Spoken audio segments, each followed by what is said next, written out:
أستاذ باتريك بيتمان، مش شايف إن شخصيتك في الفيلم مكتوبة بشكل ساذج وسطحي؟ What are you talking about?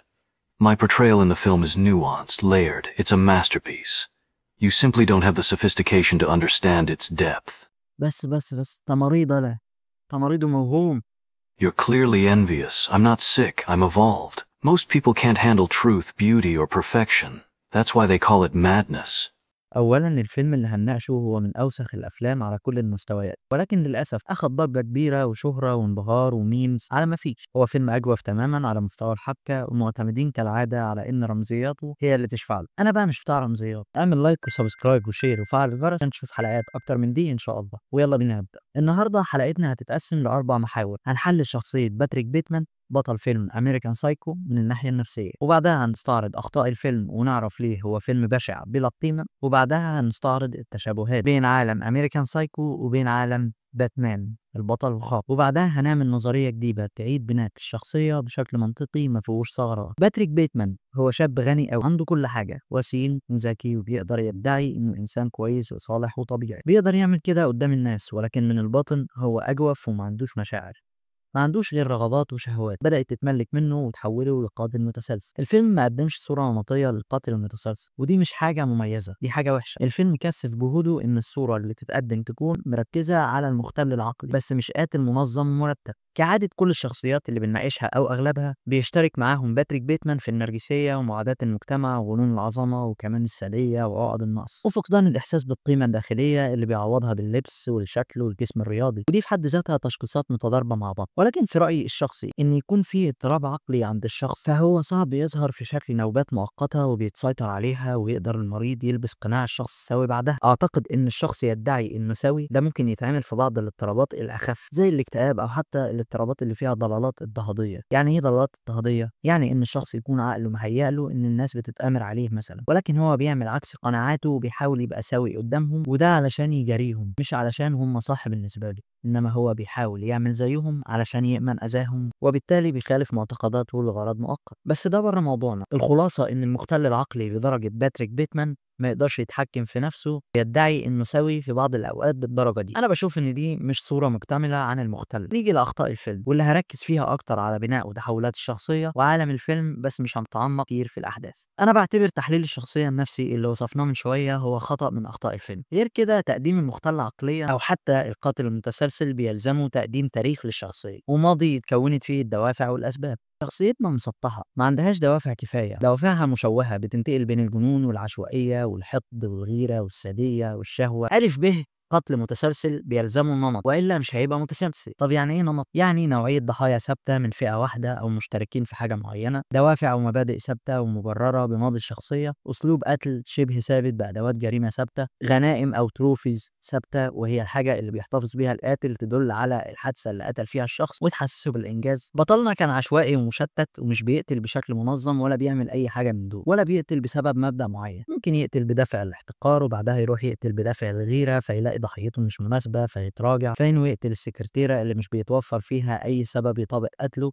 وبعدين ينوي يقتل حيوان، وهكذا. قلت وبقول مليون مرة إن الاعتماد على رسالة ورمزيات الفيلم مش كافي يقوم فيلم. فلما تيجي تقول إن المقصود من الفيلم ده هو الرمز لأمريكا والشباب الجدد في عالم الاقتصاد والشركات، يعني هقول لك انطر قبلك يا نيجي لعالم الفيلم وهو عالم عبثي وهزلي. الكل عارف ان باتريك قاتل وبيشوفه وهو بيسحب ضحاياه في الشارع وبيعدوها له كانهم مش شايفين. الكل بيبدل خطيبته مع الكل، الشرطه ساذجه لدرجه ان باتريك بيدخل بيته فخلاص النجوم بتروح من فوقه، المحامي بيتجاهل كلامه كانه عنده واسطه تمنع الناس تشوف بلاويه، ناهيك عن الهزل بتاع اكل القطه والكلام اللي بيظهر على شاشه الاي تي ام وكل تبريرات الهلك ده. والمخرج الوحيد كان هيكون ان باتريك بيهلوس، وكل ده ما حصلش، وهو مجرد راجل اعمال غني من جوه فاضي، وكان هيبقى مخرج ساذج برضه بيستخدم لتبرير اي شخاخ في الحبكه. ولكن بيقولوا ان المخرجه اكدت ان باتريك ما كانش بيهلوس، فهي اصرت تزنق نفسها في الحته دي وتقول انها قدمت تحفه فنيه لا تؤخذ من الجانب المنطقي انما تؤخذ على محمل الرساله. فالحقيقه الفيلم بالنسبه لي ملوش اي قيمه. انا ما قريتش الروايه اللي اتاخد منها الفيلم، بس لو هي بنفس السوق ده لا يشرفني ولا يسعدني. لكن كنت افهم ان الفيلم حلو لو الفيلم كان سبوف او تريقه على الروايه، يعني بيحولها لكاريكاتير أو نسخة هزلية أو كان سبوف على فيلم تاني، مش مجرد فيلم ساخر في المطلق. الفيلم ممكن تشوفه محاولة لإثارة التعاطف مع الأغنياء، إنهم يا عيني مرضى ومش مرتاحين وفاضيين من جوه رغم الفلوس، أو ممكن تشوفه العكس، بيصدر صورة سيئة عنهم من انحلال أدى لأمراض نفسية أو اعتلال اجتماعي أو نفاق أو أذى، وفي الحالتين مفيش حاجة من دول تدعو للتأمل، علشان كمية المبالغة دي لا بتخدم الكوميديا ولا بتخدم المورال بتاع القصة. لو جينا نبص لعالم أمريكان سايكو اللي بتعم فيه القذارة والتصالح مع الجرايم وصلاحيات الأغنياء الأوفر، هنلاقي تشابه واضح مع عالم مدينة جوثام، وبعدها هنلاقي باتريك بيتمان بيتشابه مع اسم بطل خارق اسمه باتمان. محتاجين حد من الأطباء يجاوبنا. هنلاقي بيتمان غني جدا، غرايزه بتنقح عليه بالليل فبيقتل، قام ببطولته كريستين بيل. وبعدها هنلاقي باتمان من أسرة غنية جدا، عنده حياة سرية بالليل غرايزه بتنشط فيها، بس بيستخدم الغرايز دي في قتل الأشرار، وبرضه قام ببطولته كريستين بيل. النظرية بتقول إن باتمان هو نسخة مصححة في عالم موازي من باتريك بيتمان، الفرق إنه عرف يوجه غرايزه صح زي ديكستر مورجان كده في بداياته كقاتل. ونيجي دلوقتي لتأسيس نسخة جديدة مكتوبة صح من باتريك بيتمان. النظرية بتقول إن باتريك بيتمان شاب غني من أسرة غنية، اتدلع كتير قوي في حياته من أهله ومن الناس، كان بيعمل مصايب ويطلع منها بسبب سلطة أبوه، ومرة ورا مرة اتكون عنده تواكل وبقى يتعمد يغلط علشان مفيش حساب، والتكرار زرع في قلبه الطمع والشهوة أكتر. وبسبب حادثة عارضة ضرب عيل مشرد في الشارع وعوره، وطبعا لا العيل عرف ياخد حقه ولا حد عاقب باتريك. حب باتريك الموضوع، مع تكرار إنه يضرب حد ويعوره ده بقى يحسسه إن ليه قيمة قايمة على اسم أهله وغناهم، لكن مش قيمة قايمة لشخصه هو. وباتريك كان حاسس بده ومتضايق، وفضل متضايق من كده حتى في نسخة الفيلم الأصلية، لأنه عارف إنه ملوش قيمة من غير فلوسه. المهم باتريك بقى يعوض النقص ده بإنه يستند على قيمة أهله والفلوس، وبقى يأذي اللي حواليه لحد ما التكرار خلاه يحب الأذى والعنف، وما كانش حد بيقف قصاد الرغبات اللي بتكبر يوم بعد يوم. بالعكس بقى باتريك يعززها أكتر وأكتر بالأفلام والقصص اللي بيقراها، سواء عن القتلة والمجرمين وغيره، لحد ما بقى سادي بالكامل. والسادية في مرة من المرات سرحت منه لغاية ما قتل واحدة، والواحدة جابت واحدة. بس في قصتنا باتريك بقى له نمط معين ثابت بيستهدف بيه البغايا، يعني فتيات الليل، وبعد ممارسة كل عقده عليهم بيخلص عليهم. باتريك في قصتنا بيخطط لكل ضحية، والعالم عنده مش سهل ومتهاون زي النسخة الأصلية، يعني بياخد حذره جدا إنه ما يتشافش وإنه ما يسيبش أي أثر وراه وإنه يتخلص من أدوات الجريمة. باتريك عنده هدف من القتل، وهو إنه يكون عنده مجد شخصي بعيد عن الفلوس، حتى لو هيبقى مجرد مجد سلبي،